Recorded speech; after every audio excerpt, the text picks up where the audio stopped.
चलो बुद्ध की ओर। बुद्ध और उनका धम्म। बाबा साहेब डॉक्टर भीमराव अंबेडकर लिखित। ऑडियो एडिटर मनोज कुमार बौद्ध। नमो बुद्धाय। 23। सिद्धार्थ के त्यागे वस्त्रों और गहनों की देखना गौतमी के लिए असह्य था। उसने उन्हें एक कमल के तालाब में फेंकवा दिया। 24। प्रव्रज्या ग्रहण करने के समय सिद्धार्थ गौतम की आयु केवल 29 वर्ष की थी। 25।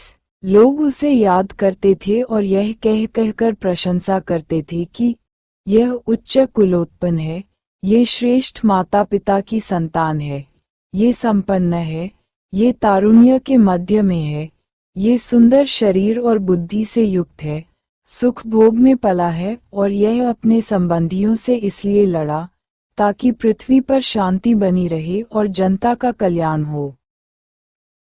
26।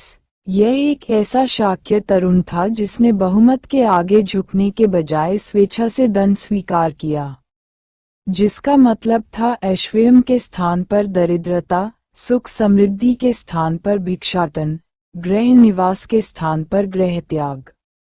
और यह जा रहा है जब कोई इसकी चिंता करने वाला नहीं, और यह जा रहा है बिना किसी भी ऐसी एक चीज को साथ लिए जिसे वह अपनी कह सके।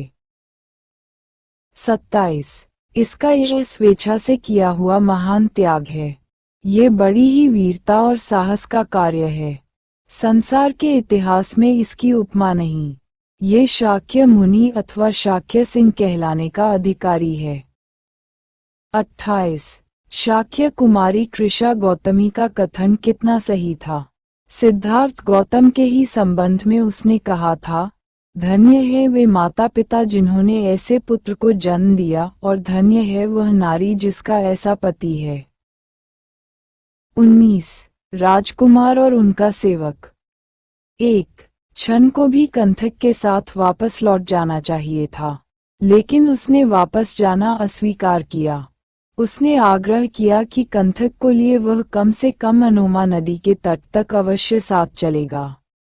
छन का यह आग्रह इतना अधिक था कि सिद्धार्थ गौतम को उसकी बात माननी पड़ी। 2। अंत में वे अनोमा नदी के तट पर पहुंचे। 3। तब छन को संबोधित करके सिद्धार्थ बोला, मित्र, इस प्रकार यहाँ तक साथ साथ आने से मेरे प्रति तुम्हारा स्नेह प्रमाणित हो गया। तुम्हारी भक्ति ने मेरे हृदय को सर्वथा जीत लिया है। 4।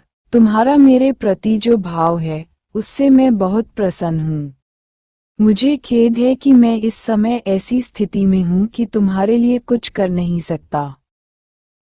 5। जिससे उपकार की आशा हो उसके प्रति कौन अनुरक्त नहीं होगा, लेकिन विपत्ति के समय आदमी के अपने सगे संबंधी तक पराये बन जाते हैं। 6।